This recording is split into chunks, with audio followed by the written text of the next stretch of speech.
It was created by some of the greatest minds in gaming. Well, Keiji Inafune is best known for his Mega Man series. He's put in a lot of time and effort into his Mega Man games. And built upon a genre made famous by evil. Onimusha really extended the Resident Evil formula or the template. Its creation rivaled the production of Hollywood movies.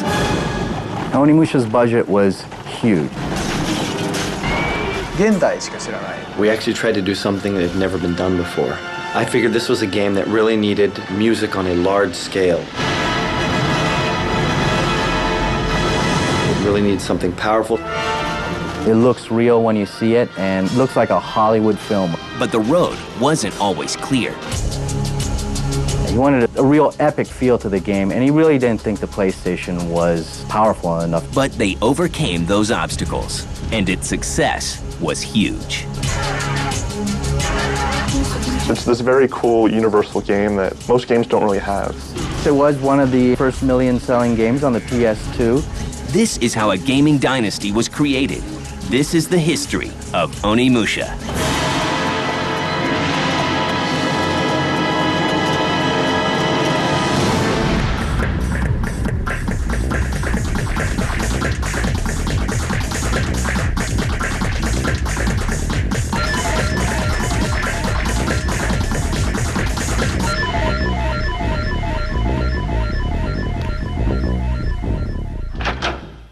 It's 1999, and Sony's PlayStation is the undisputed king of the 32-bit console wars, thanks in part to the runaway success of a game called Resident Evil from Capcom. The Japanese developer decides to build on the budding survival horror genre as an industry veteran steps up to the plate. Keiji Inafune is best known for his Mega Man series, and he's put in a lot of time and effort into his Mega Man games. Inafune decides to take the gameplay style made famous by the Resident Evil series and steer it in a new direction. I've always been a fan of Akira Kurosawa's samurai movies. Ever since I was a young child, I've always thought they were like super cool, and if only I could make that kind of a game. That was what we started with. Mr. Inafune brought this idea to me and said, listen, I want you to head up a game that's going to use samurais in some sort of aspect. I think that'd be very cool. And a very unique twist is added to the plan. A famous Japanese actor is cast as the hero. We wanted a game that would appeal to men and women. So how we got women to play the game was we used a super cool Japanese actor at that time, Kaneshiro. He was probably at the time, and could be even still now, the most popular male actor in Japan right now. And by putting him in the game, we figured we would get a lot more female gamers that would actually want to buy the game just because he's in it. Using Takeshi Kaneshiro's likeness definitely was a big help for Onimusha, mainly because they face-mapped a Japanese star, which the Japanese public knows already, and to put him in a game and see him moving in a samurai outfit and everything, it was stirred up quite an excitement in Japan. But it's not long before the first real battle begins. Well, Onimusha was first planned for the PlayStation, but Funesan tried it out on the PlayStation, and in fact he was using the Mega Man Legends engine for a little bit, which was his previous 3D game for the PlayStation. But he found that it was really boring, and that the only thing you can do in a PlayStation 3D setting is to just constantly battle enemies with your sword. And he wanted more than that. Yes, actually, we did have a version, a PS1 version. And although we were actually able to make a character that kind of resembled Kaneshiro, it wasn't enough. It wasn't to the point where you'd go like, wow, that is him. It was close, but still kind of a miss. He wanted a story, he wanted some action, he wanted a real epic feel to the game, and he really didn't think the PlayStation was powerful enough to present what he really wanted to show. And as we were developing the game, about halfway through the development, Sony released the specs for the PS2. And when I heard those, I was like, wow, that's amazing. If we use these specs, then in fact we can make a character that looks as real as the actual person. So you would get kind of the movie-esque feel that we probably couldn't have achieved with any hardware before that time. The team is forced to make a very difficult decision. 実際もう PS1 しか世の中に We'd already come this far with the PlayStation 1 version. And a lot of the staff said, we want to release it on PlayStation 1. We've already put all this work into it. We don't have to change everything over to PlayStation 2. And it was a really difficult decision. But in the end, I decided we needed to go with PlayStation 2 if we were going to come out with a new series with a bang. That decision set the team back months. Capcom decides that Onimusha Warlords will be big and gives the game a budget to match. Onimusha's budget was huge. It's probably Capcom's biggest budget they've ever put on a game. And in fact, it put a lot of pressure on Keiji Inafune to deliver a Class A title. The pressure is on. Changing platforms has pushed back the schedule, and working on a new platform presents its own set of challenges. But the team at Capcom is committed to making the game a hit. So what do they do next? Research. Originally, the game was designed based on the feudal, the Warring States Japan era and the samurais that existed then. That was the start of the game, the base that the game was founded upon. Those are the roots, I feel, of Onimusha that need to be protected in the future. So I went to a lot of different castles, a lot of temples. I visited Kyoto, which is the most traditional city that has probably the most historical artifacts and locations remaining. And the storyline for Onimusha is fully fleshed out.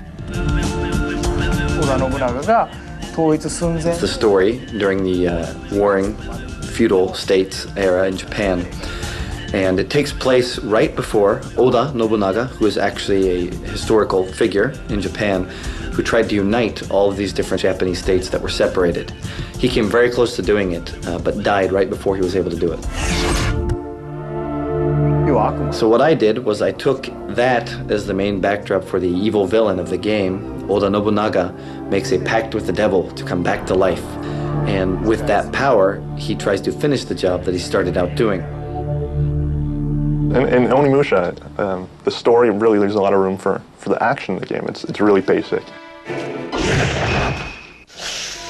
You're Samanosuke, this really noble warrior, and you're doing what noble warriors do. You're saving a princess. Princess Yuki! From an evil demon lord who has brought the undead back to basically slaughter all of feudal Japan. You're the last hope, essentially. The team at Capcom now has a base to build a game on, but the hard part is just beginning.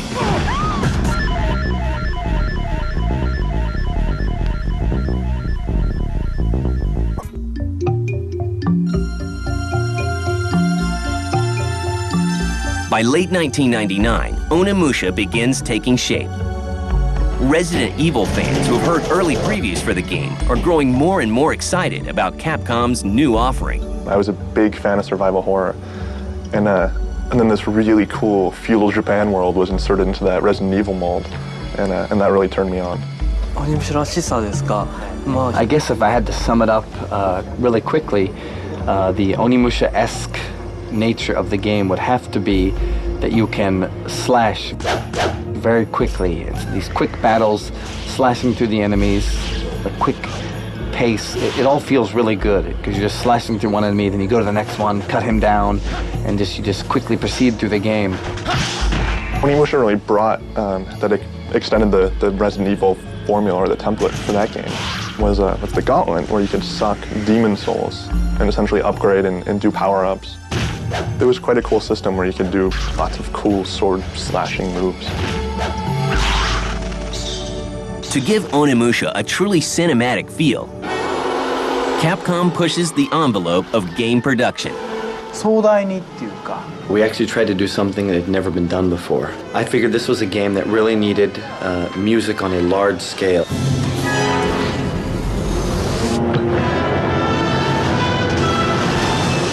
It really needed something powerful, something moving, and just your typical normal background music wasn't going to cut it. So we decided we needed an orchestra, but we didn't want to just stop there. Onimusha was probably one of the first games to really move the cinema-inspired game into the future, where they were first on PS2, so they had the DVD format to their advantage. And so ultra-crisp picture, obviously, and this awesome DVD quality cinema.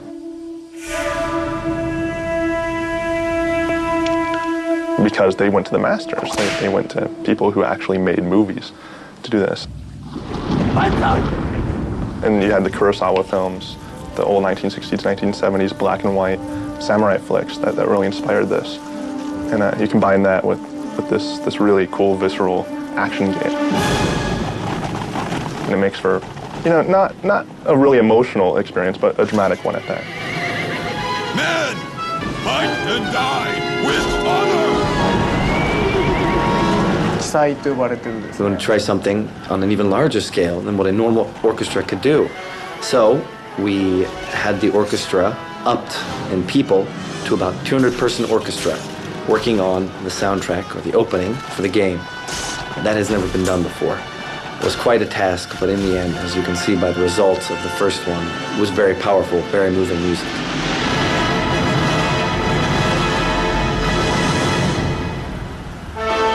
The score in Onimusha, it really brought out the cinematic appeal.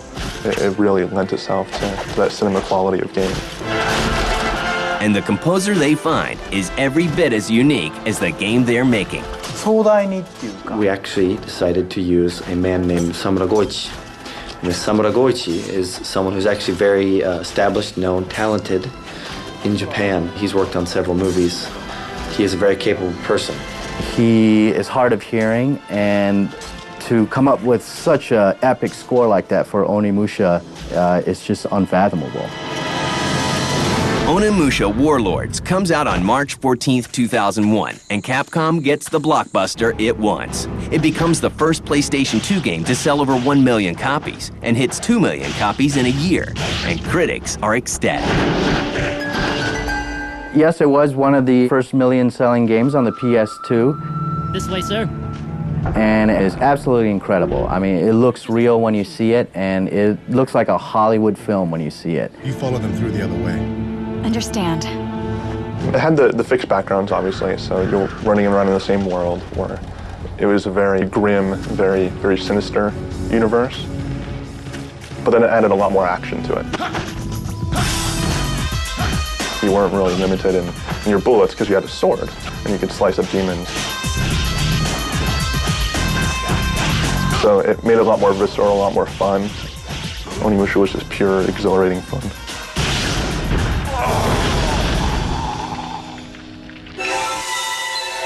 In 2002, an enhanced Xbox version is released, called Genma Onimusha.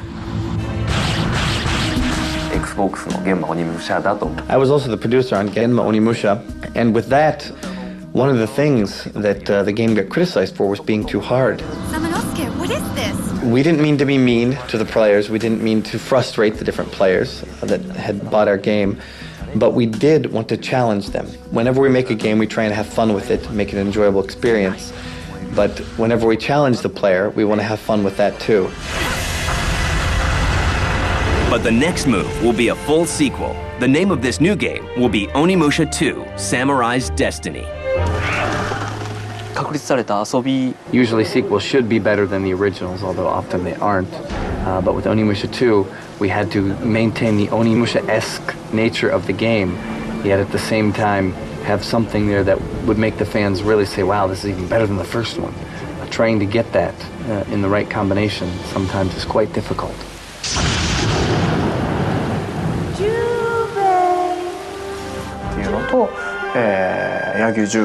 In 2, the main character is Yagyu Jubei. He also stands against Oda Nobunaga. And once again, a famous movie star is used as the main character. But this time, the choice of actor presents a unique challenge. Actually, with Onimusha 2, the main character was based on a famous Japanese actor named Yusaku Matsuda. Unfortunately, he passed away due to cancer quite a while ago, so we couldn't actually have him wear the motion capture suits and actually film him walking. Actually, his last movie that he did was Black Rain with Michael Douglas. And after he did that movie, he passed away, and he was a huge star in Japan. So we used someone who had kind of a similar build. We used them in the motion capture and then animated the rest around those images. And to face map him and to put him in a recent modern game, it was just unheard of. It was both controversial and exciting at the same time. But when people saw the final result, it was a formula that worked. But while a new hero and new story are added, the basic gameplay remains pretty much the same. Onimusha 2 is more just a bare-bones sequel. It didn't really step forward too much. It was just continuing the franchise where, Onimusha 2 was really closed. It was all fixed backgrounds, pre-rendered. So, yeah, Onimusha 2, just typical sequel, I would say. A couple additions here and there to appease the fans, but that's pretty much it. Onimusha 2 is released in March 2002. The game is another hit. In Japan, it sells 1 million copies in only 3 weeks. But some gamers aren't totally satisfied. Unfortunately, it used pre-rendered backgrounds, which are famous in the Resident Evil series as well. A lot of Americans didn't like it because America is a country where you need to have full 3D polygons in order to hit it big with an action game. Work begins right away on Onimusha 3, but this time Capcom plans to make some serious changes.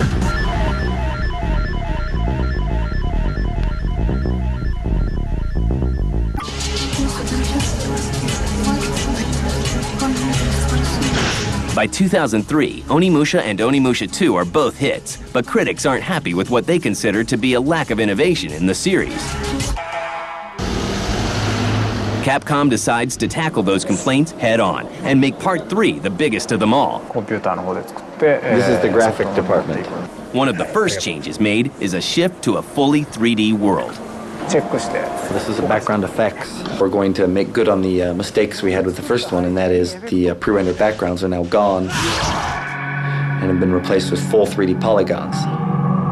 In Onimusha 3, you have a 3D environment. You have a 3D camera that works more like a movie camera than it does a typical 3D platformer camera, where it trails the character to give it more of a cinematic quality. It's this very cool quality that still has the presence of what Onimusha 1 and 2 are about. And using another famous actor for the lead role is now standard procedure. The Onimusha series has always been famous for having a famous actor in some way, shape, or form. It's kind of a symbol of the series, and even if I didn't want to put a famous actor in, I would still have to. The upper management would make me.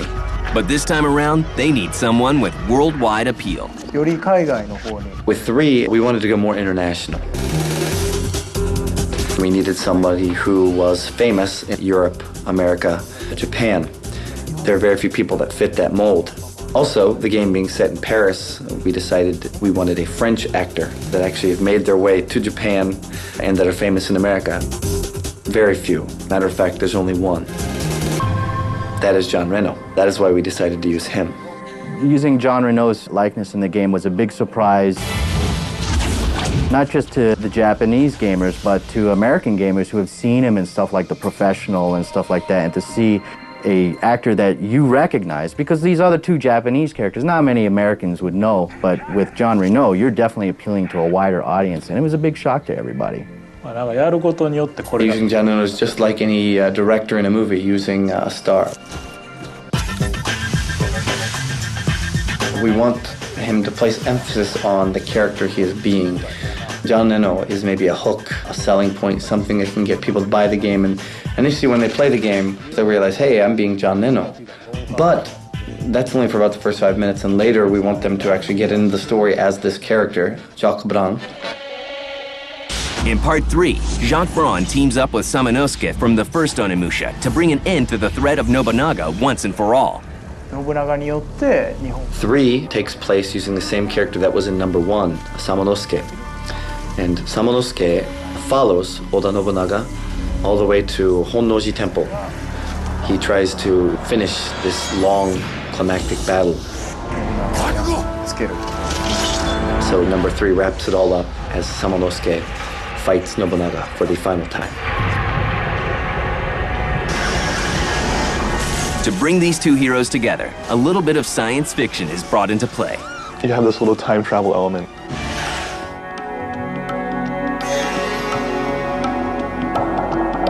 You have all these really awkward looking modern weapons set against Samanosuke's steel sword.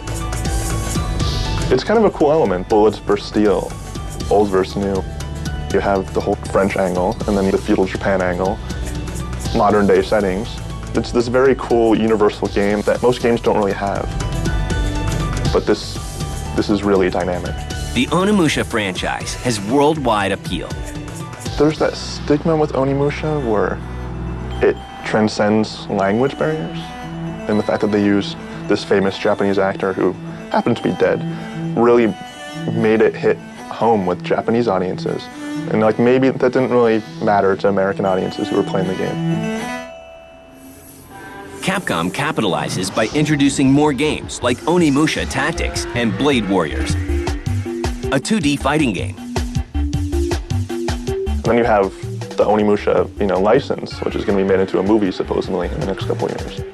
While they say Onimusha 3 is the last true sequel to the franchise, it seems like something that will keep going on and on and on. It's Capcom. They'll figure out a way to keep it going, even if they say this is the last game.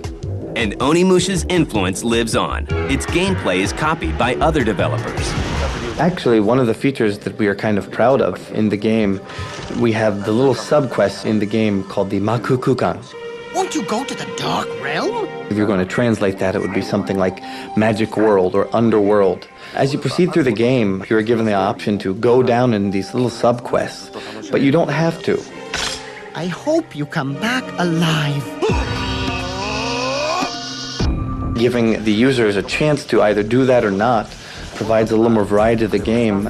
We have seen with some other games that have come out quite recently, even including the new Zelda. And actually, we are very surprised that that section of the game would influence so many other different games in the way that it has. Most of the artists, the sound designers, most of the people that come to Capcom are all people that have a lot of pride in their work.